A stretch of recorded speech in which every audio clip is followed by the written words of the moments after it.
ito, kung kay taga probinsya sa Quezon, ano hong tawag dito sa pinapangukong ito? Ano ho? Ano ho? Sino makakahula ng tawag dito? I-comment lang ho. Hindi ko hulaan ho, alam ang tawag dito sa pinapangukong namin nga rin.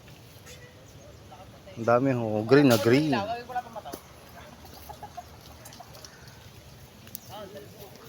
Oo, yun ho, may nakakit sa Istarapol ho. Ang Istarapol. Ano ho, day off walang trabaho. Ang mga dabar cards. Kaya rin, nangunguha ho ng prutas sa gubat. Gubat ng may gubat. Ano ho, tawag din apat pa Ano, may nakakit ho, ng Istarapol.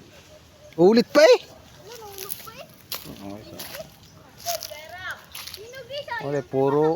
Puro hinog na Ayun, puro green na Puro Kaya, ano yung baak na? Parang masarap ang baak na yan. Kaya, pati na ng baak. Parang masarap ng baak na yan. Wala, hilaw. Puro hinog na Wala nang hilaw. Lilima pa. Isang palok din mga nakatingala Yan, nalaglag na Sayang. Yan, ikaw kumapit at ba ikaw malaglag. Hindi ka namin kayo sambutin. Yun lang ho. Maraming salamat.